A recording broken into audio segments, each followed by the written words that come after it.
Assalamualaikum Ustaz. Salam. Kak Liza dah live dekat FB dan dah record. Ustaz boleh teruskan Ustaz. Kita minggu lepas kita pengenalan surah An-Nisa, kan, hari ni kita masuk topik 1 lah kan Ustaz. Ustaz boleh tunjuk yang apa tu, yang Ustaz hantar tadi tu. Senarai semak.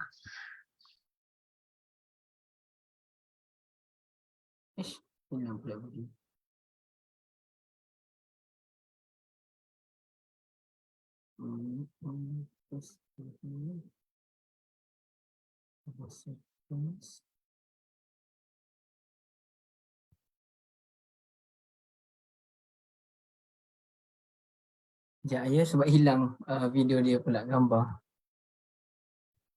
Tak apa Ustaz. Kenapa hilang? Tadi okey-okey je.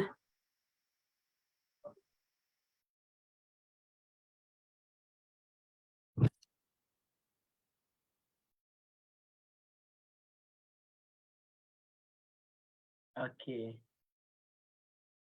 Boleh nampak kan Ya, nampak Ustaz. Nampak muka Ustaz lah. Ustaz nak share lagi screen. Kita boleh mulakan kan kelas Boleh Ustaz. Baik, Assalamualaikum warahmatullahi wabarakatuh. Alhamdulillah bin nasta'in. Allahumma salli ala Muhammad wa ala alihi wa sahbihi wa barik wa sallim. Amma ba'd. Jadi Kak Liza dan ATM, ibu-ibu, tuan-tuan dan puan-puan dirahmati Allah. Okay, baik, saya share screen ya. Sekejap. Jadi Alhamdulillah kita dapat teruskan lagi pengajian kita untuk message deep dalam Al-Quranul Karim. Okay, hari ini kita masuk dalam surah An-Nisa, yang mana dalam pengajian lepas kita dah mula mukadimah tentang surah An-Nisa tu. Dan banyak benda lah yang kita bincangkan. Antara yang menarik kita telah kongsikan ialah surah ini bermula dengan menyebutkan Ar-Rijal dan juga An-Nisa pada ayat pertama dan ayat yang terakhir. Dan kita tengok sepintas lalu, wabasa minhuma rijalan katsira wa nisaa. Okay, ada rijal dan ada nisa. Sama jugalah dengan ayat yang terakhir, wa in kanu ikhwatar rijalan wa nisaan. Ada rijal dan ada nisa. Yang mana kita telah lihat ada 7 kali ayat yang menggabungkan antara ar-rijal dengan an-nisa, dan ada beberapa kali ayat yang an-nisa bersendirian tanpa ar-rijal. Memang wajarlah kalau surah ini dinamakan sebagai surah An-Nisa, yang kita juga sebutkan bahawa surah An-Nisa ni sesuai dengan nama Nisa, iaitu dilindungi. Maka surah ini melindungi kumpulan-kumpulan tertentu, termasuklah anak yatim, orang yang kematian ahli keluarganya dilindungi melalui pengurusan harta pusaka yang betul dan lain-lain. Baik, pada hari ini kita masuk dalam 2 isu. Tapi Kak Liza dan ibu-ibu, maaf ya, izinkan saya untuk ambil air sekejap.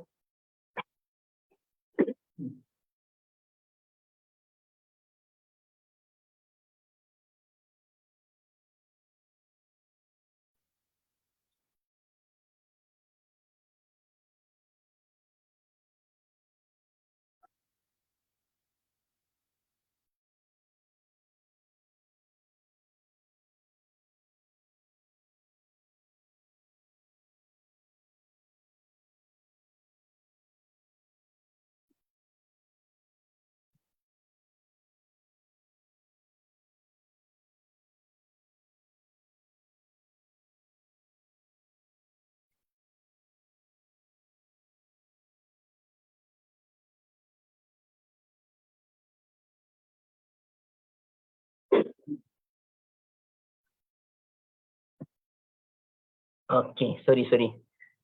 Okey, baik. Kita masuk dalam surah An-Nisa. Saya juga ada sebutkan pada ibu-ibu sekalian sebelum ini bahawa ada dua surah yang bermula dengan seruan Ya Ayyuhan Nas. Ya. Muka surat 84. Okay, Ya Ayyuhan Nas iaitu dalam surah An-Nisa. Ya Ayyuhan Nas Ittaqu Rabbakum. Dan sama juga kalau ibu-ibu lihat dalam surah Al-Hajj pun. Ya Ayyuhan Nas Ittaqu Rabbakum. Okay, tengok Ya Ayyuhan Nas Ittaqu Rabbakum. Baik. Inna zalzalatas sa'ati syai'un azim. Itu dalam suratul Haji. Jadi kalau dalam suratul yang bermula dengan Ya Ayyuhallazina Amanu, masa kita bincang suratul Maidah ada 3 kan? Iaitu suratul Maidah, surah Al-Hujurat dan juga surah Al-Mumtahanah. Baik. Yang pertamanya yang kita nak bincangkan pada hari ini, siapa yang ada buku ni boleh lihat pada muka surat 84 sampailah muka surat 89. Ada 12 lafaz yuridu yang terdapat dalam surah An-Nisa. 12 lafaz yuridu yang membawa yang terdapat dalam surah An-Nisa. Maknanya perkataan yuridu yang paling banyak kemungkinan surah An-Nisa merupakan surah yang paling banyak mengetengahkan kalimah yuridu. Surah Baqarah yang paling panjang dalam Al-Quran pun ada yuridu tapi 3 ayat je. 3 kali sahaja perkataan yuridu disebutkan dalam surah Al-Baqarah. Surah Ali Imran disebutkan sebanyak 4 kali perkataan yuridu. Sedangkan dalam surah An-Nisa ada 12 kali lafaz yuridu disebutkan membawa maksud. Ada 12 mesej mahu disampaikan oleh Al-Quranul Karim dalam surah An-Nisa. Yuridu ni artinya sentiasa mahu. Ada asalnya arada tu mahu. Tapi bila dibaca dengan yuridu, fi'il mudhari' menunjukkan bahawasanya menunjukkan maksudnya ialah sentiasa mahu. Sentiasa mahu. Jadi bahkan lafaz ini telah disebut sebanyak 4 kali dalam 3 ayat berdekatan. Cuba kalau kita lihat ibu-ibu sekalian ya, pada ayat yang ke-26. Ini yuridu, wallahu yuridu, kemudiannya wa yuridu. 4 kali lafaz yuridu telah disebutkan dalam 3 ayat yang berdekatan. 26, 27 dan juga 28. Jadi ini banyaklah kehendak-kehendak Allah Azza wa Jalla yang perlu kita fahami dalam surah ini. Apabila ada 12 yuridu, artinya ada 12 kehendak Allah Azza wa Jalla yang perlu kita fahami. Okey. Kita bermula dengan yuridu yang pertama ialah terdapat dalam ayat 26. Ibu-ibu sekalian ya. Yuridullahu liyubayyina lakum wa yahdiyakum sunanal ladzina min qablikum wa yatuba 'alaikum wallahu 'alimun hakim. Allah Azza wa Jalla sentiasa hendak menerangkan syariatnya kepadamu dan menunjukkan jalan-jalan orang sebelum kamu, yakni jalan para nabi, orang-orang yang soleh, dan dia sentiasa menerima taubatmu. Allah Azza wa Jalla Maha mengetahui, Maha bijaksana. Jadi yang pertamanya Allah Ta'ala sentiasa mahu menunjukkan jalan kebenaran dan syariat kepada kita tanpa henti, tanpa putus. Ya, kalau dulu-dulu Allah Azza wa Jalla telah mengutuskan dalam 124,000 para nabi, yang mana daripada 124,000 para nabi itu ada 300 lebih para rasul yang diutuskan berdasarkan hadis riwayat Ibn Hibban rasanya. Dan kemudiannya selepas kematian mana-mana nabi, dia ada pengikut-pengikutnya yang menyambung perjuangan para nabi. Selepas tiadanya Nabi Musa AS, adanya Nabi Yusha bin Nun yang meneruskan perjuangan baginda AS. Dan selepas kematian Nabi Muhammad SAW pun masih ada Abu Bakar, Umar, kemudiannya para tabi'in, tabi'in, ulama-ulama yang bertebaran. Dan mana-mana ilmuwan yang wujud sampai sekarang, mereka menyambung risalatun nubuwah yang dijunjung oleh Nabi Muhammad SAW selama ini. Jadi artinya Allah Ta'ala sentiasa mahu tu artinya dari dulu sampai sekarang aktiviti-aktiviti menerangkan tentang agama itu sentiasa ada tanpa henti.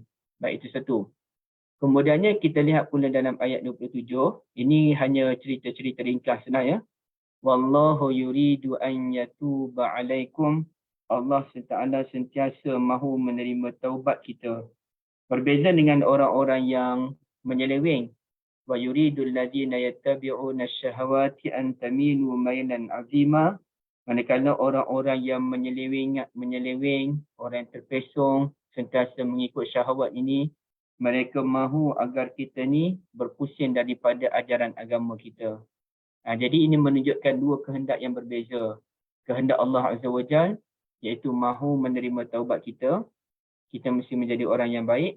Manakala kehendak orang-orang yang bermasalah pula yang menentang agama ini sentiasa mahu agar kita terpesong daripada jalan kebenaran. Jadi kita nak ikut yang mana satu tu? Allah ataupun allazina yattabi'una syahwat. Okey. Ayat 28 satu ayat yang begitu menarik yang mana kata Allah Azza wa Jalla yuridullahu an yukhaffifa 'ankum ma khuliqal insanu dha'ifa. Allah Ta'ala sentiasa mahu meringankan bebanan kita dan Allah Ta'ala menciptakan manusia itu dalam bentuk yang dhaif, serba kelemahan.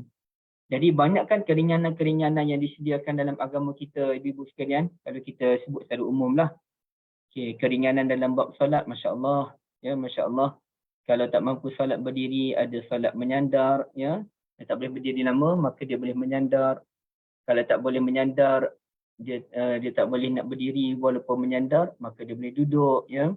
Dan duduk itu pun macam-macam. Duduk paling baik bermula dengan duduk antara dua sujud. Kalau tak boleh duduk bersila ke, duduk berlenjur kaki ke, duduk atas kerusi, itu pilihan yang terakhir. Maknanya ada keringanan-keringanan yang disediakan dalam syariat kita. Sama jugalah dengan isu puasa ke, isu nafkah ke, apa-apa isu, mesti ada keringanan-keringanan yang disediakan oleh Allah Azza wa Jalla. Sebagaimana kita bahas dalam surah Al-Ma'idah, keringanan daripada berwuduk iaitu dengan tayammum. Hatta kalau tayammum pun tak mampu, ada keringanannya. Boleh salat meskipun tanpa wuduk dan meskipun tanpa tayammum. Jadi Allah sentiasa mahu meringankan bebanan kita. Dan Allah tak pernah mahu menyusahkan kita. Baik, itu kehendak yang ketiga. Kehendak yang keempat ada dalam ayat yang ke-35. Iaitu ayat, kalaulah berlaku perpecahan antara suami dan isteri. Wa in khiftum shiqaqa bainihima. Berlaku syiqaq. Syiqaq ni maknanya dah mula nak pecah lah ni. Suami dah mula benci isteri. Isteri pun mula dah menyampah dengan suami ni. Okay. Allah Ta'ala kata bila kamu takut berlakunya syiqaq antara suami dan isteri, fab'asu hakaman min ahlihi wa hakaman min ahliha. Maka utuskanlah seorang yang bijaksana kalangan keluarga suami dan seorang hakim daripada keluarga perempuan. Kata Allah Azza wa Jal, in yurida islahan yuwaffiqillahu bainahuma. Jika mereka berdua mahu perdamaian, nescaya Allah Azza wa Jal akan memberikan taufik menyatukan antara kedua-dua suami isteri itu. Innallaha kana aliman khabira. Baik. Ibu-ibu dan rahmat Allah sekalian, ada beberapa perkara yang saya mahu sebutkan ataupun yang mahu saya sentuh dalam ayat 35 ini. Kak Liza? Ya, Ustaz. Kak Liza ada kat rumah? Ya, ya. Ada? Pukul berapa ambil anak? Tak apa, dia tengah hari ni kedua. Kedua. Yang lain-lain ada ambil anak ke? Apa lagi yang ada sini ni? Kak Aisyah ada ambil anak? Ambil dah, tadi ada pelaporan PBD balik awal. Oh, balik awal. Kak Aisyah duduk kat mana? Tinggal kat mana? Sama daerah ni, Kak Liza. Sama daerah Kak Liza? Kepala Batas. Oh, okey. Terima kasih. Okey, saja saya nak sembang Kak Liza dengan Kak Aisyah. Sebenarnya saya penat sebenarnya. So saya sembang tu saya terlega sikit. Boleh teruskan. So ibu tolong sembang dengan saya ya. Sebenarnya penat kenapa? Penat soal kerja tu satulah, tapi rasa panas sikit dan saya memerlukan air yang banyak. So bila sembang-sembang Kak Aisyah dengan Kak Riza tadi rasa okey sikit. Nah, besar ni bekas air saya minum. Allah Rabbi. Kaki Ustaz dah okey? Alhamdulillah, pandai Kak Nina sembang. Sembang. Alhamdulillah. Alhamdulillah. Tak pakai baik. dongkak tak Ustaz? Dah tak pakai. Pakai sekejap jari tu. Saya rasa mungkin angin, angin saluran. Okey, terima kasih. Okey, baik. Ibu-ibu, ada beberapa perkara yang saya mahu sentuh dalam ayat 35 tu.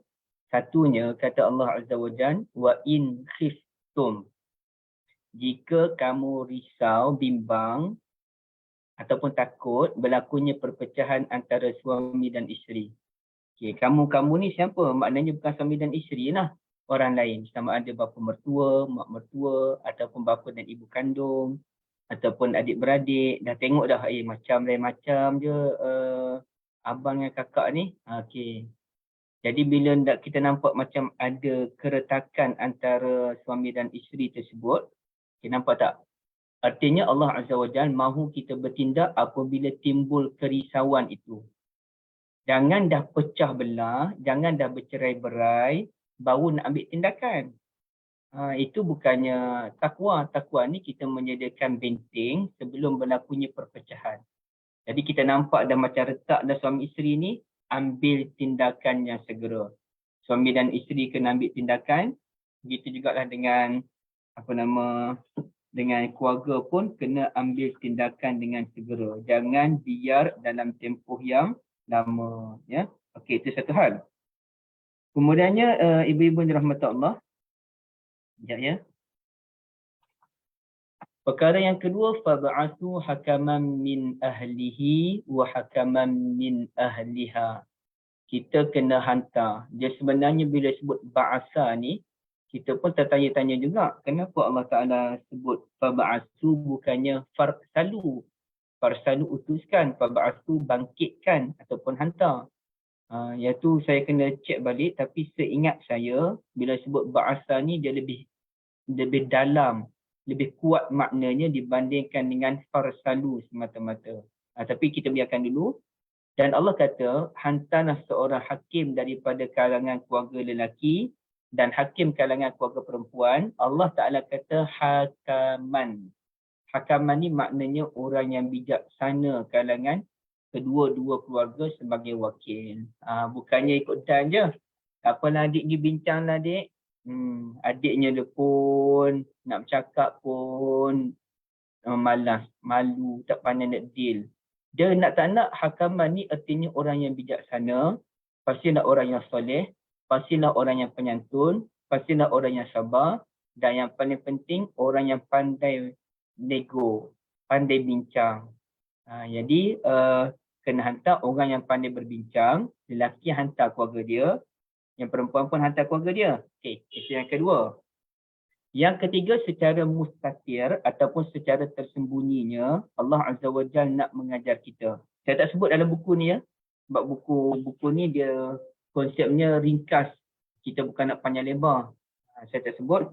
Okey, yang ketiga ialah ayat Al-Quran ini mengajar kita bahawasanya bila ada keretakan rumah tangga, perbincangan itu mesti berlaku kalangan ahli keluarga terlebih dahulu. Bukannya ahli media sosial. Bukannya ahli kawan-kawan kita dalam Facebook ataupun dalam TikTok ataupun dalam apa-apalah yang orang zaman sekarang sibuk duk sebar pergaduhan antara suami dan isteri. Bukan itu caranya. Ya, bukan itu caranya. Tapi mesti dibincangkan secara dalaman antara melibatkan kedua-dua keluarga, bincang dengan penuh ketelusan. Tapi zaman sekarang orang suka apa-apa pun sebar, apa-apa pun sebar. Saya baru tengok ada satu berita sebab saya selalu update baca surat khabar online.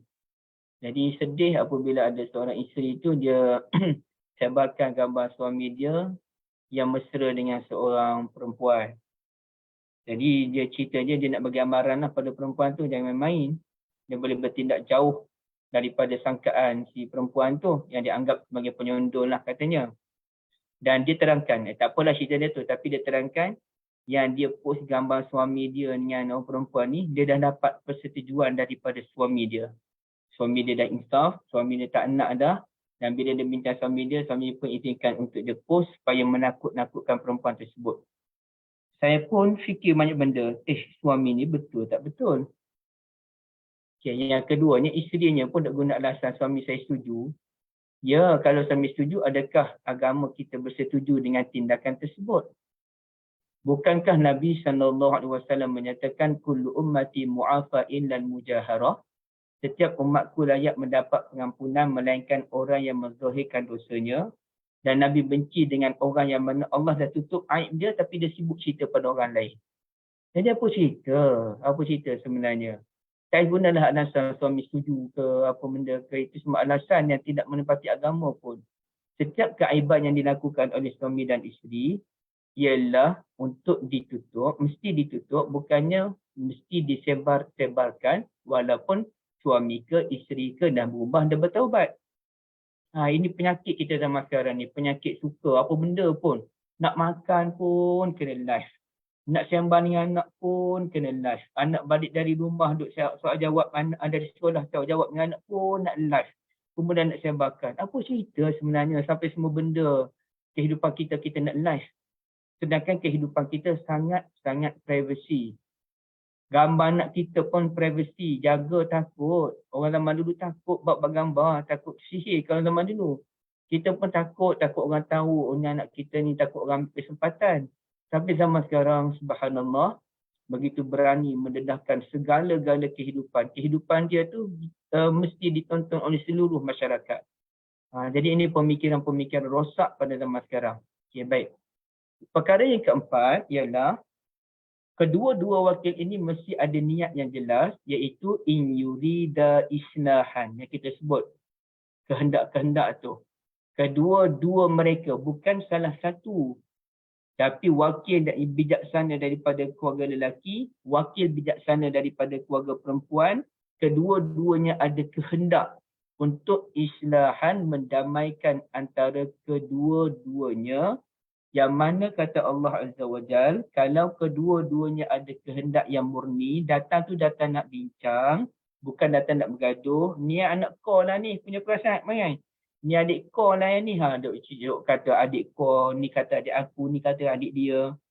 Jadi itu tak ada apa-apa, tapi bincang elok-elok, duduk elok-elok, panggil elok-elok, abang, hari ni kita jumpa, kita nak bincang. Saya wakil adik saya, abang pun wakil adik abang. Kita tengok adik kita sekarang dia dah macam tak berapa rapat dia ni. Jom kita cuba cari jalan penyelesaian. Kita cuba koreksi apa masalahnya. Apa jalan penyelesaiannya. Okey, bincang. Okey, sepatutnya begitu. Kalaulah kedua-duanya ada kehendak untuk mendamaikan pasangan suami dan isteri, maka yuwaffiqillahu bainahuma. Pasti Allah Azza wa Jal akan mendamaikan kedua-dua suami isteri tersebut. Ataupun kalau tidak mendamaikan menjadi suami isteri pun, sekurang-kurangnya mereka berlapang dada antara satu sama lain. Dan kalau mereka mengambil keputusan untuk berpisah pun, mereka berpisah dengan mendapat pahala, bukannya mendapat dosa. Jadi bincang elok-elok, saling bermaaf-maafan antara suami dan isteri.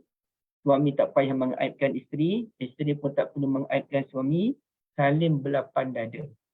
Yang saya tengok begini yang berlaku. Beberapa tragedi yang berlaku ni. Isteri dia mendedahkan keburukan suami. Dia cerita keburukan suami dia. Aib. Dosanya besar. Na'udzubillah min zalik. Suami dia tak dedahkan aib isteri, tapi dia memberikan bahasa yang menunjukkan isteri pun bermasalah. Contohnya, jangan paksa saya dedahkan apa yang awak buat. Menunjukkan isteri pun bermasalah. Okay. Ataupun ada lagi lah ayat-ayat lain yang digunakan. Isteri saya pun ada masalah tapi saya tak nak cerita je. Yang dia tu sibuk cerita ayat saya tu, dia pun ada masalah besar. Dia jangan lupa yang dia dengan lelaki tu macam mana. Saya tak nak cerita je. Tapi dah sebut. Jangan lupa hubungan dia dengan lelaki dia tu. Cuma saya tak nak cerita. Dia tak nak cerita tapi dia dah cerita. Itulah yang berlaku ibu-ibu sekalian. Maka lebih baik tutup mulut. Itu yang paling baik. Tak payah kita guna bahasa sinika juga. Saya bercerai dengan suami saya. Tapi saya tak pernah nak cerita keaiban suami saya. Sedih yang saya lalui selama ini. Teruk apa yang saya lalui selama ini biar saya yang pendam.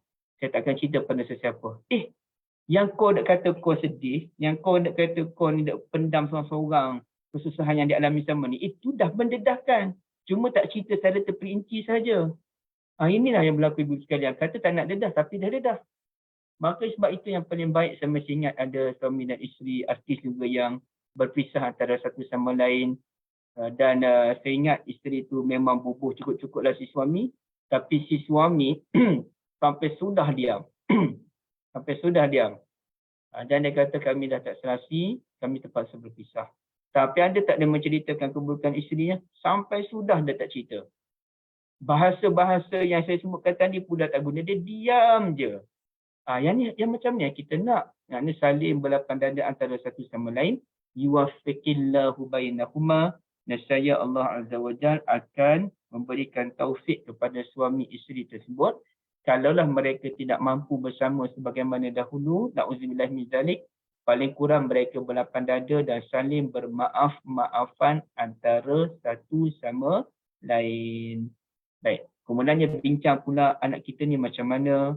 Walaupun kita bukan lagi suami isteri, tapi anak tu ada darah daging kita sama-sama. Jom kita bincangkan. Tak payah nak bergaduh-gaduh di mahkamah. Kita bincang elok-elok. Korang bincanglah. Sembang anak pula macam mana cerita pada anak elok-elok. Kita na'udzubillah kita tak nak berpisah macam tu. Tapi kita ceritanya ini proses dia yang betul menurut agama. Dan bagi tahu anak elok-elok bahawa mak dan ayah sekarang tak bersama. Atas alasan kami tak boleh hidup bersama dah sebagai suami isteri. Tapi kita tetap sebagai ayah dan mak. Okey, baik. Jadi jangan burukkan mak, jangan burukkan ayah. Kita terima. Okey, sepatutnya begitu. Tapi apa yang berlaku ialah satu demi satu kerosakan yang berlaku. Jadi mesti bermula dengan menghantar wakil yang bijaksana kalangan keluarga lelaki dan perempuan dan mesti dibuat sebelum berlakunya keretakan yang lebih berat. Iaitu apabila kamu bimbang berlakunya keretakan antara suami dan isteri. Bila bimbang je, terus bertindak. Jangan dah retak, baru sibuk nak bertindak. Baik. Kemudiannya ibu-ibu yang dirahmati Allah sekalian, kalau kita lihat dalam ayat 44 pula, kehendak ahli kitab pun ada juga. Alam tara ilal ladzina utu nasiban minal kitab yashtaruna dhalalah wa yuriduna an tadillu sabil. Tidakkah kamu memerhatikan? Sepatutnya kehendak ahli kitab tu saya sebut nombor 5 kan? Patutlah ada. Nombor 5 Ustaz. Tak apalah. Yang pentingnya kita tahulah kan. Itu kesilapan teknikal yang berlaku. Tidakkah kamu memerhatikan orang yang telah diberikan bahagian Alkitab? Mereka membeli kesesatan dan mereka menghendaki agar kamu tersesat menyimpang daripada jalan yang benar. Itu kehendak ahli kitab. Dia nak kita ni sesat. Ya? Okay. Kemudiannya kita lihat pula dalam ayat yang ke-60. Ada dua perkataan yuridu disebutkan dalam ayat tersebut. Ya? Iaitu alam tara ilal ladzina sekian-sekian. Tak apa baca. Alam tara ilal ladzina yaz'umuna annahum amanu bima unzila ilaik wa ma unzila min qablik yuriduna an yatahakamu ila taghuti wa qad umiru an yakfuru bih. Itu yuridu yang pertama. Tidakkah kamu Muhammad memerhatikan orang-orang yang mengaku bahawa mereka beriman dengan apa yang diturunkan kepadamu dan beriman dengan apa yang diturunkan kepada sebelummu? Mereka ingin menetapkan hukum kepada Taghut, padahal mereka telah diperintahkan untuk mengingkari Taghut tersebut. Jadi mereka ni nak menegakkan hukum Taghut. Padahal Allah Ta'ala dah pesan mereka tak boleh. Mereka kena kufurkan Taghut tu. Wa yuridu syaitanu an yudillahum dhalalan ba'ida. Sedangkan dalam masa yang sama, syaitan hendak menyesatkan mereka dengan sejauh-jauhnya. Jadi ini kehendak ahli kitab yang mahu beriman dengan tawud ataupun jalan kebatilan. Dalam masa yang sama Allah Azza wa Jalla mendedahkan puncanya bermula daripada syaitan. Dan di sini kita pun faham. Macam saya sebutkan tadi, yuridu ni artinya benda yang selalu berlaku. Artinya kehendak ahli kitab untuk menyesatkan kita ni sentiasa berlaku dan tak pernah padam. Sama juga dengan kehendak syaitan yang mahu menyesatkan kita ini merupakan kehendak yang sentiasa bernyala-nyala dan tidak pernah padam. Dan mereka mahu menyesatkan kita ni macam mana? Dalalan ba'idan, kesesatan yang jauh. Ba'idan ni artinya amat jauh. Jadi itu yang mereka targetnya, menyesatkan kita teramat jauh. Okey. Kemudiannya ada pula kehendak orang munafik yang dinyatakan oleh Allah Azza wa Jalla dalam ayat 91. Okey. Dalam ayat 91 tu kita cuba lihat satajiduna akharina yuriduna an ya'manukum ma ya'manu qaumahum kullama ruddu ila al-fitnati urkisu fiha. Kelak kamu akan dapati golongan-golongan yang lain yang menginginkan agar mereka hidup aman bersamamu dan aman pula bersama kaumnya. Setiap kali mereka diajak kembali kepada fitnah yakni syirik, mereka pun terjun ke dalamnya. Okey, ini cerita orang munafik yang mana dia nak hidup tenang je tapi dia sentiasa terjebak ke dalam dunia kekufuran. Okey, baik. Jadi di sini itu kehendak orang munafik. Yang kerjanya dia nak aman dia je. Dia tak fikir orang lain. Biarlah orang lain bersusah payah untuk memastikan keamanan Madinah misalnya. Dia duduk relax je. Dia nak ambil keuntungan semata-mata. Orang lain berjuang. Dia nak ambil keuntungan je. Alhamdulillah. Ayat 134 pula yang merujuk kepada kehendak orang beriman. Man kana yuridu sawabad dunya fa 'inda Allahi sawabud dunya wal akhirah. Wa kana Allahu sami'an basira. Barang sesiapa yang mengkehendaki pahala di dunia, maka ketahuilah bahawa di sisi Allah Azza wa Jalla ada pahala dunia dan pahala akhirat. Okey, baik. Ini kehendak kita, ibu-ibu sekalian. Kita mahu pahala di dunia dan juga di hari akhirat. Ya. Di dunia pun dia ada pahala dia juga. Artinya kesenangan-kesenangan hidup di dunia itu sendiri. Tapi Allah Azza wa Jalla menawarkan lebih daripada itu, iaitu kesenangan hidup di dunia dan juga kesenangan hidup di akhirat. Okey, itu kehendak orang yang beriman. Sentiasa mahukan pahala as-sawabu. Saya ada sebutkan dalam buku Message Deep dalam Suratul Kahfi. Sawab ni dia asal daripada perkataan sabar. Sabar ni benda yang kembali ataupun benda yang pulang. Okey. Kan biasa kita sebut dalam bab dunia ekonomi contohnya, dalam bab pelaburan. Okay, orang datanglah kempen kita pelaburan, ini pelaburan patuh syariah. Dan pelaburan ini ialah pelaburan berdasarkan bank. Bukannya ikut dan, tak. Ini bank sendiri yang menawarkan produk ni. Okay, pentingnya tuan-tuan melabur dalam satu sistem yang bank tetapkan ini. Nanti insya-Allah ada pulangan yang lumayan. Ada guna perkataan lumayan, pulangan. Okay, ataupun ada setengah orang tu dia masuk dalam mana-mana pelaburan ya, unit trust sebagai contoh yang memang boleh dipercayai pun. Okay, jadi kita pun melaburlah di situ, memang pelaburan yang sah mengikut undang-undang, pelaburan yang patuh syariah. Okay, jadi dia berkata, okey kalau tuan melabur banyak-banyak ni, contohnya orang tu melabur sebanyak 50,000, insya-Allah dalam 20 tahun lagi dapatlah pulangan yang lumayan. Okay. Perkataan yang digunakan ialah pulangan. Pulang tu benda yang kembali, benda yang pulang. Sama juga yang pahala pun Allah Ta'ala guna perkataan pulangan, iaitu as-sawabu. Barang siapa yang mahukan pulangan yang lumayan di dunia, maka di sisi Allah Azza wa Jalla tu ada pulangan yang lumayan, bukan sahaja di dunia, bahkan juga di hari akhirat. Kak Aisyah tanya, keuntungan juga dengan masuk taubat. Keuntungan juga ke masuk taubat ni? Sabar. Oh, sabar. Okay, taubat pula. Betul lah, sabar. Keuntungan ataupun pulangan yang lumayan. Benda yang, kenapa pahala dinamakan pulangan? Kerana ia kembali pulang kepada kita dalam bentuk yang terbaik. Macam pelaburan tadilah, melabur sebanyak 50,000.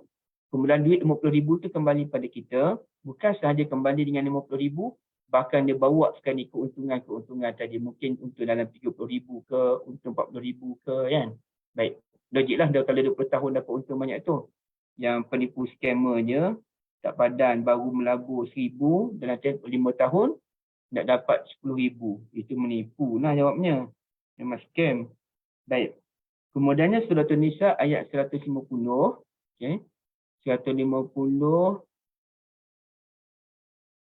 Innal ladzina yakfuruna billahi wa rusulihi, orang yang sentiasa kufur kepada Allah dan Rasulnya, wa yuriduna an yufarriqu bainallahi wa rusulihi, mereka sentiasa mahu membeza-bezakan antara Allah dan Rasul, wa yaquluna nu'minu bi ba'din wa nakfuru bi ba'd, dan mereka sentiasa mendakwa kami beriman dengan sebahagian ajaran, sebahagian lagi kami tak nak terima, wa yuriduna an yattakhidu baina dzalika sabila, dan mereka menyatakan hendak mengambil, dan mereka mahu mengambil jalan tengah antara iman dengan kekufuran. Ini cerita kehendak orang kafir ya, yang sentiasa mahu merosakkan, sentiasa mahu membezakan antara ajaran Quran dengan ajaran Allah dengan ajaran para Nabi. Misalnya pada zaman sekarang lah, zaman sekarang ni pun dah berlaku dalam beberapa puluh tahun ya.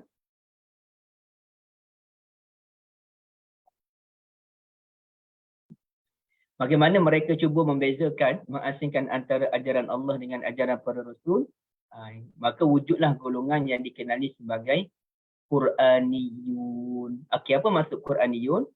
Iaitu kami mendukung ajaran Al-Quran, tapi hadis tak. Nabi Muhammad ni siapa? Manusia. Manusia terdedah dengan silap salah. So Nabi kami tak apa nak terima.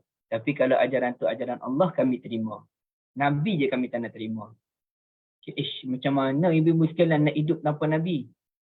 Nah sekarang kita tak payah pening-pening lah. Ulama dulu lagi minta mereka buat satu perkara tanpa Nabi. Cuba kerjakan solat subuh menurut panduan Al-Quranul Karim. Itu je. Cuba buat yang tu. Solat subuh dengan panduan Al-Quran, bukan panduan Nabi SAW. Pening mereka. Dan sekali mereka terpaksa mencipta solat subuh dengan cara mereka sendiri. Dan setelah mereka mencipta solat subuh dengan cara mereka sendiri, kita akan tanya mereka balik. Bagaimana cara kamu solat subuh ni menurut Al-Quran? Ayat mana yang menceritakan beginilah cara solat subuh? Jadi mereka ni melampau. Mereka nak melanggar hak Nabi dan mereka nak menjunjung Al-Quran saja kononnya, sampaikan mereka mendakwa waktu solat 5 waktu ni sebenarnya tak wujud pun dalam Al-Quran. Yang ada dalam Al-Quran hanyalah 3 waktu sehari semalam. Subhanallah. Mereka yang tak faham Al-Quran macam mana, mereka yang tak pandai dalam bahasa Arab dengan cara yang lebih mendalam, tiba-tiba mereka nak keluar hukum hakam yang bukan-bukan. Ini. Tapi golongan-golongan macam ni, mereka macam mana perjuangan mereka? Berikan hak pada kami. Hak bersuara pada kami itu kena bagi. Ini kami nak bersuara tak boleh, kami yang tak kehendak tak boleh, kena halang je. Okey, itu perjuangan mereka. Jangan halang hak bersuara kami. Tapi realitinya, mereka juga telah melanggar hak bersuara orang lain. Dia marah orang pelekeh pandangan dia. Yang dia suka pelekeh pandangan orang lain ni macam mana? Yang dia duduk pelekeh pandangan ulama' yang kata solat 5 waktu sehari semalam macam mana? Yang dia duduk pelekeh pandangan ulama' yang menyatakan tolak hanya layak untuk lelaki, orang perempuan tak boleh tolak, tak boleh ceraikan suami. Macam mana mereka pun suka pelekeh pandangan orang lain? Tapi mereka tak nak orang pelekehkan pandangan mereka. Ini yang berlaku. Saya pernah tengoklah golongan macam ni ibu-ibu sekalian. Dalam satu program, dalam keadaan mereka memperjuangkan hak kebebasan bersuara, dalam keadaan mereka menuntut orang menghormati mereka, tapi bila ada satu program forum yang berlangsung, mereka suka mempelekehkan seorang ahli panel secara berdepan, ketawa secara menyindir, semua orang nampak keadaan tersebut. Dia buat orang tak apa, orang buat dia koyak. Itu bahasa orang muda sekarang lah. Itulah ibu-ibu sekalian, ya Allah, menyampah betul dengan golongan-golongan macam ni. Okay, baik. Itulah beberapa yuridu yang disebutkan dalam Al-Quran Karim, menunjukkan adanya kehendak-kehendak dalam Al-Quran, sebahagiannya kehendak Allah Azza wa Jalla, sebahagiannya kehendak orang yang beriman, dan beberapa kehendak orang munafik, orang kafir, kehendak ahli kitab, kehendak syaitan yang disebutkan dalam surah ini. Maknanya ada kehendak yang positif separuh lagi ialah kehendak yang negatif. Jadi kita nak yang mana satu, ya. Baik. Itu yang pertama. Dan yang keduanya, ibu-ibu yang dirahmati Allah sekalian, hubungan kemanusiaan perlu dijalinkan. Yang ini merujuk pada ayat pertama surah An-Nisa, surah wanita. Ya ayyuhan nas, wahai sekalian manusia, ittaqu rabbakum. Bertakwalah kepada Tuhanmu. Ya, siapa Tuhan kita tu? Allazi khalaqakum min nafsin wahidah. Yang menciptakanmu daripada jiwa yang satu. Jiwa yang satu. Wa khalaqa minha zawjaha. Dan diciptakan daripada jiwa yang satu itu pasangan dia. Jiwa yang satu itu Nabi Adam AS. Pasangannya Hawa radhiyallahu anha. Wa bassa minhuma rijalan katsiran wa nisaa. Kemudiannya Allah Ta'ala pun kembangkan daripada mereka berdua, kembangkan manusia ini dan lelaki yang ramai dan juga wanita yang ramai. Wattaqullaha allazi tasaaluna bihi wal arham. Innallaha kana 'alaikum raqiba. Takut saya silap terjemah. Okey. Dan bertakwalah kepada Allah Azza wa Jalla yang kamu selalu meminta-minta dengan menyebut namanya. Serta peliharalah hubungan rahim kaum kerabat. Kerana sesungguhnya Allah sentiasa memerhatikanmu. Okey. Jadi ibu-ibu sekalian, dalam ayat yang pertama ni, ada beberapa perkara yang perlu kita fahami dengan cara yang betul. Pertamanya, surah ini dia menyeru, Ya ayyuhan nas, wahai sekalian manusia. Artinya, surah ini bukan hanya untuk seruan ini bukan hanya untuk orang yang beriman kepada Allah Azza wa Jalla, bahkan seluruh manusia dipanggil dalam ayat ini, Ya ayyuhan nas. Seluruh manusia kena faham bahawasanya kita diciptakan daripada Adam dan juga Hawa alaihi wassalam, dan agama lain pun setuju terima wujudnya Adam, ya, yang menjadi bapa pertama kepada manusia. Dalam keadaan kita pun sedar terdapat pandangan lain menyatakan sebelum Nabi Adam dah ada manusia-manusia yang lain. Bahkan dulu lagi ada ulama yang menyatakan apabila Nabi Adam AS ada anak, macam mana anaknya berkembang, boleh ada cucu cicit ni. Artinya anak dia berkahwin dengan manusia-manusia yang telah ada di muka bumi. Jadi Nabi Adam AS ni dikatakannya bukan manusia yang pertama, tapi baginda manusia yang terpilih oleh Allah Azza wa Jalla, yang turun untuk membetulkan semula keadaan manusia yang dah bukan main lagi teruknya pada masa tersebut. Jadi ada pendapat yang kata demikian, cuma pendapat itu tidak ada hujahnya daripada mana-mana kenyataan Al-Quran ataupun hadis Nabi sallallahu alaihi wasallam. Baik. Kemudiannya ibu-ibu dirahmati Allah, kalau kita lihat perkataan ya ayyuha sendiri pun ada 3 kalimah di situ bila kita cerakinkan. Okay. Ya ayyuha ada 3. Pertamanya ialah ya. Yang kedua ialah ayyu. Yang ketiga ialah ha. Okay. Ada bezanya antara ya dengan ayyu dengan ha. Apa bezanya? Macam mana Kak Liza dan Kak Salina lain-lain? Ada pandangan tak? Ya tu kata seru kan Ustaz? Wahai. Ya tu kata seru. Ayyu? Ayuh. Marilah. Marilah. Ha?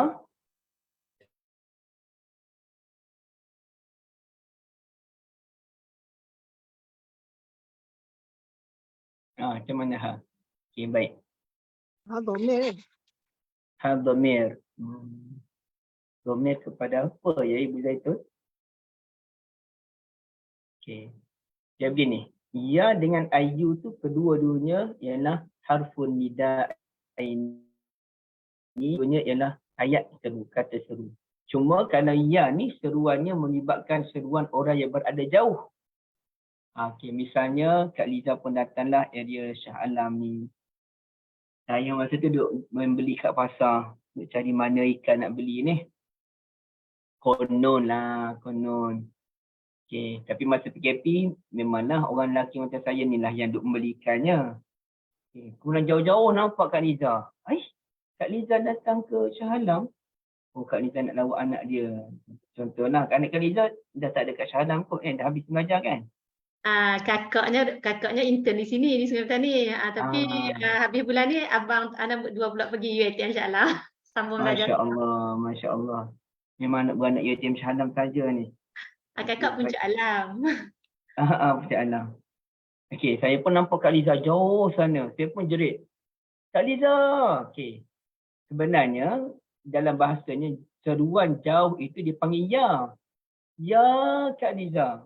Okay, tapi kita tak sebutlah macam tu. Nak ceritanya kalau jauh panggilannya ya. Okay. Tapi kalau dekat ayu. Contohnya Kak Liza atau kita buat contoh yang lain lah. Saya tak sebut nama orang lain, terasa hati pula asyik nama Kak Liza je kan. Okay, tak apa. Saya sebut semua nama yang ada kat sini ni. Okay, kita sebut nama Puan Zalina dengan Puan Salmiah pula. Okay, jadi Puan Zalina duduk sembang dengan Puan Salmiah, duduk sebelah-sebelah aja. Okay, jadi Puan Salmiah pun panggil sebelah ni. Dia bila panggil orang yang berdekatan sebelah, panggil Ayu. Ayu Zalina. Wahai Zalina. Okay. Ayu Sarah. Wahai Sarah. Sebab dekat. Orang tak panggil duduk sebelah-sebelah. Ya Sarah. Tak. Ya tu jauh. Kalau sebelah-sebelah ni Ayu. Ayu Ulam. Wahai budak. Okay. Wahai anak. Ayu Jariah. Wahai anak. Okay. Jadi kalau yang dekat panggil Ayu. Artinya, bila Allah Ta'ala sebut Ya Ayyuha, sama ada Ya Ayyuhallazina amanu ataupun Ya Ayyuhan nas, semua manusia dipanggil sama ada yang jauh ataupun yang dekat. Ya, wahai manusia yang berada jauh daripada sini. Ayu dan juga manusia yang dekat yang berada di sini. Semuanya dipanggil seruannya. Untuk orang jauh dan untuk orang dekat. Ha itu artinya harfu tanbih, huruf peringatan. Baru orang pun terkejut. Kenapa ni? Apa yang mesti nak disampaikan? Jadi ya ayyuha, wahai seluruh manusia yang berada jauh sana dan juga manusia yang berada di sini.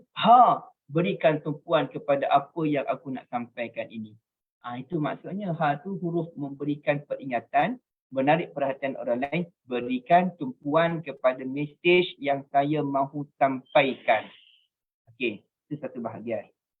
Bahagian yang kedua, kenapakah Allah Azza wa Jalla menyatakan Ya ayyuhan nasu taqu rabbakum. Wahai manusia, bertakwalah kepada Tuhanmu, Rabbakum. Okey. Sedangkan kalau kita lihat dalam ayat yang lain, misalnya dalam surah Ali Imran, Allah Ta'ala sebut Ya ayyuhallazina amanu ittaqullaha haqqa tuqatih. Wahai orang-orang beriman, hendaklah kamu bertakwa kepada Allah dengan sebenar-benar takwa.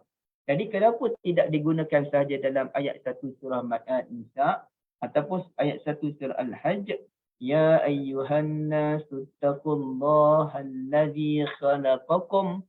Kenapa tak guna nama lafzul jalalah Allah? Kenapa digunakan Rabb? Jawapannya ialah kerana Rabb ini, tapi dalam ayat berikutnya Rabb. Wattaqullah. Rabb Allah pula. Mula-mula Rabb. Ya ayyuhan nasu taqu rabbakum. Wahai sekalian manusia, bertakwa pada Tuhanmu. Okey? Faham? Tapi ke depan lagi wattaqullah, dan bertakwalah kepada Allah. Tadi bertakwa kepada Tuhan. Sekarang bertakwa kepada Allah. Innallaha kana 'alaikum raqibah. Jadi mana satu yang kita nak ni? Allah ke Rabb? Kenapa yang awal Rabb, yang kedua tu Allah? Di situ. Maka hal ini ada dikupas dengan begitu baik oleh Dr. Sarah, yang insya-Allah kami akan terbitkan sebuah buku yang mengupas tentang surah An-Nisa sedikit, bukanlah sepenuhnya. Penulisnya Dr. Sarah Izham dan juga Ustazah Nuraini Syahbuddin. Ada dikupas tu apa beza antara ittaqu rabbakum dengan wattaqullah. Jadi apa jawapan dia? Entah, saya pun tak ingat dah mana satu apa jawapan dia, kenapa dibezakan. Okey. Tapi dalam bab ini kenapa digunakan perkataan Rabb? Kerana Rabb bererti Tuhan yang menjaga, Tuhan yang melindungi, Tuhan yang memberi, Tuhan yang menganugerahkan, Tuhan yang memaafkan, Tuhan yang bertolak ansur, Tuhan yang tak mudah menimpakan azab. Itu maksud Rabb. Tuhan yang memberi makan minum kepada kamu selama ini. Jadi Allah Ta'ala guna kata Rabb supaya manusia seluruhnya sedar bahawa kita ni kena bertakwa kepada Tuhan yang menjaga kita selama ini. Ittaqu rabbakum. Ini kalau ibu-ibu tengok ulasan penhujahan Nabi Musa AS dengan Fir'aun, tercengang kita dibuatnya dengan penhujahan geliga Nabi Musa AS. Yang Nabi Musa ada doa Rabbi syrah li sadri wa yassirni amri tu. Tengok macam mana dia berdebat. Fir'aun tanya dia. Qala Fir'aun, wa ma rabbul alamin? Apa Tuhan sekalian alam tu? Cuba cerita pada kami. Okay. Apa kat jawapan Nabi Musa? Tuhan yang alam ini, ya Fir'aun kata dia lah Tuhan Rabbul Alamin. Tapi Nabi Musa guna hujah, Tuhan itu ialah Tuhan langit-langit dan bumi dan apa yang ada di muka bumi.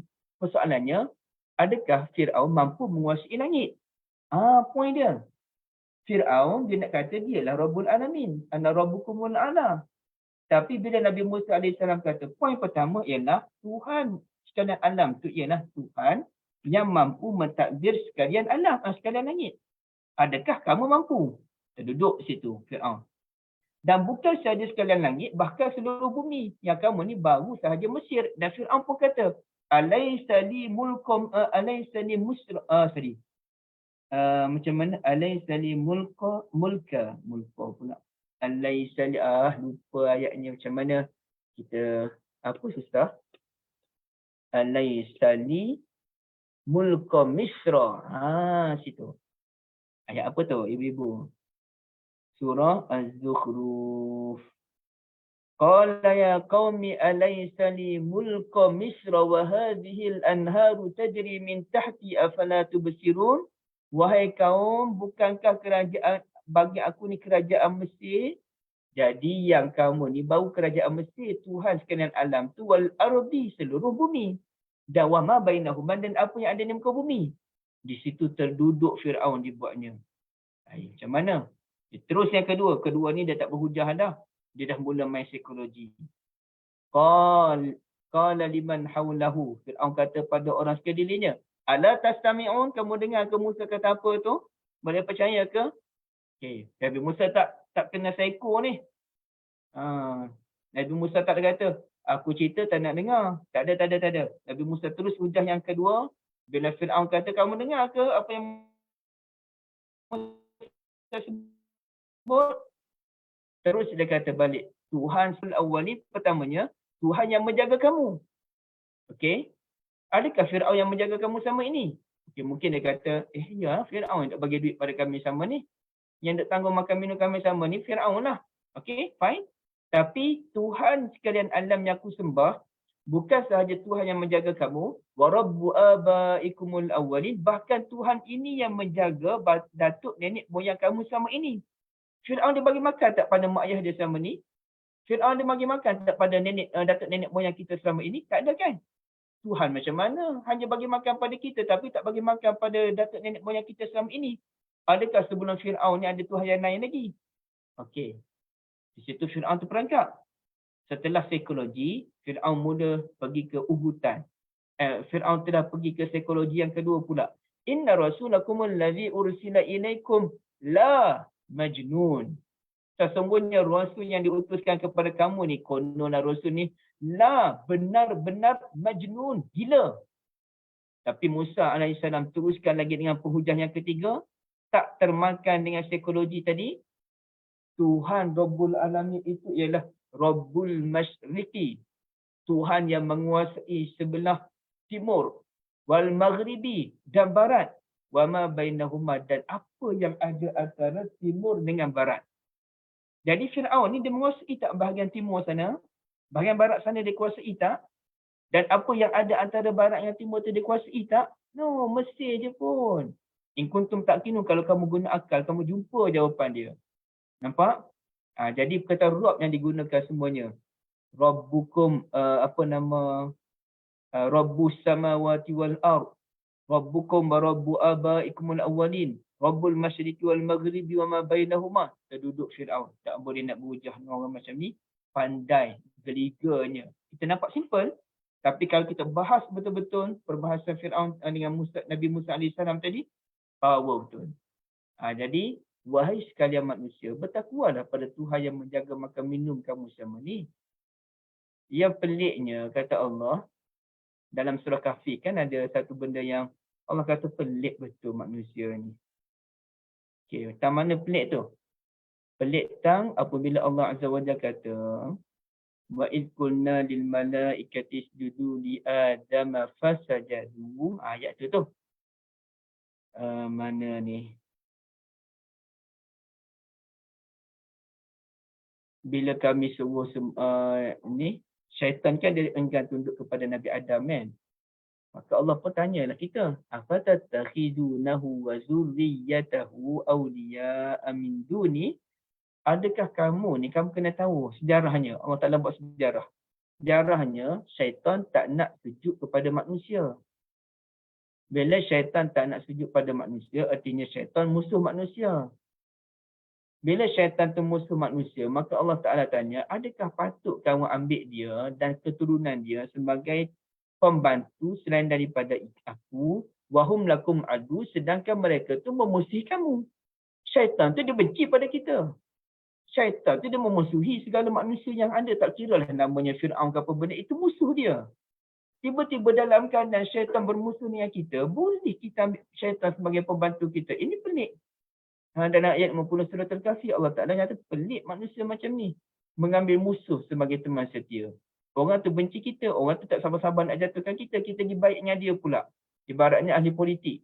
Pergi baik pula dengan orang nak jatuhkan dia. Bagi pula projek tu projek ni. Yalah, tapi kena tengoklah pula ada yang okey, ada yang tak okey. Tapi saya nak cerita pelik kalau kita bagi bantuan kepada orang yang tunggu masa nak jatuhkan kita je. Kita bagi senjata pula pada dia. Jadi, faham kata Rabbakum ini, fahamlah kita bahawasanya Allah Ta'ala mahu mengungkit. Aku yang jaga kamu selama ni, tiba-tiba kamu tak nak bertakwa pada aku, apa cerita? Okay. Kemudiannya, kata Ibn Taymiyah pada muka surat 90 bawah tadi dan disambung dengan muka surat 91, antara surah ini membincangkan hubung kait sesama manusia merangkumi nasab keturunan, maka sesuailah surah ini bermula dengan seruan Ya Ayyuhan Nas, kerana Allah Ta'ala sebut cerita tentang Nabi Adam diciptakan dengan Hawa, kemudian manusia berkembang semuanya, maka logiklah panggilannya pada ayat yang pertama itu ialah Ya Ayyuhan Nas. Berbeza dengan panggilan yang kedua, wattaqullaha allazi tasaaluna bihi wal arham, itu ialah panggilan khusus kepada orang beriman. Dalam sekalian manusia yang banyak itu, maka adanya cakupan kecil orang yang beriman. Untuk orang beriman, wattaqullaha allazi tasaaluna bihi wal arham. Okey, baik. Itulah dia punya penceritaan dia. Dan maka saya pun sebut di situ pada muka surat 91, haruslah kita mempunyai kesedaran yang mendalam tentang hubungan kemanusiaan yang tidak sepatutnya dipisahkan dengan sempadan negara, bangsa dan agama. Nilai kemanusiaan itu sendiri sewajarnya menuntut kita semua untuk saling menghormati antara satu sama lain dan tidak sama sekali ada keinginan menindas. Betapa rasuah dan ribawi itu satu penindasan ekonomi, maka perlu dibanteras. Betapa zina itu penindasan wanita dan zuriat keturunan, maka perlu diperangi.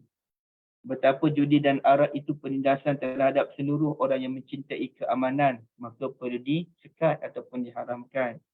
Apabila kita sedar kita berasal daripada dua jiwa, maka kita akan menjauhi segala perkara yang boleh merosakkan hubungan kemanusiaan antara kita. Jadi bertakwa pada manusia ni juga, bertakwa pada Allah Azza wa Jalla juga bermaksud bina hubungan dengan penganut-penganut agama lain, bangsa-bangsa yang lain, orang yang suka berkawan dengan bangsa yang lain, suka berkawan dengan orang daripada negara lain. Saya tak sangat macam itulah. Tapi siapa yang jenis macam tu, membina hubungan jaringan kerjasama yang baik, itulah orang yang bertakwa kepada Allah Azza wa Jalla. Jadi saya berhenti di sini untuk perbincangan hari ini, dan insya-Allah akan datang kita masuk dalam bab yang seterusnya, melihat wajah bakal pasangan hidup. Sesuailah untuk anak-anak kita ya, bukan untuk kita lah. Untuk anak-anak kita insya-Allah. Boleh? Ya, nak tanya sikit je. Ibu Zaitun, silakan. Yang ayuha tadi tu dikira sebagai dua-dua tu harfun nida ya. Dua-dua tu Ya harfun harfun nida, ayu pun harfun nida. Dua-dua sekali lah, dekat, jauh dan dekat. Betul Ibu. Jauh dan dekat. Ya. Dalam bahasa Arab tu panggil ya harfun nida lil ba'id, ayu harfun nida lil qarib. Yang ha tu tak tahu. Ha tu harfun tanbih. Peringatan, penegasan supaya kita beri tumpuan. Tanbih. Ya, Tanbih. harfun tanbih. Tanbih. Tanun lah. Tanun. Bayah ya. Saya saya tulis Ibu. Saya tulis. Last Okey, dia orang cek. ilmu baru hari ini Ustaz. Alhamdulillah. Kalau tidak ini tahu itu memang domel je lah. Alhamdulillah. Rabbi zidni ilma, Tuhan tambahkan untukku, kami semua ilmu insya-Allah. Jadi saya berhenti di sini, Kak Niza, kita tangguh dengan tasbih kafarah. Alhamdulillah, jazakallah khair Ustaz. Terima kasih semua. Ilmu baru yang kita dapat hari ini, alhamdulillah. Terima kasih Ustaz. Terima kasih semua. Okey.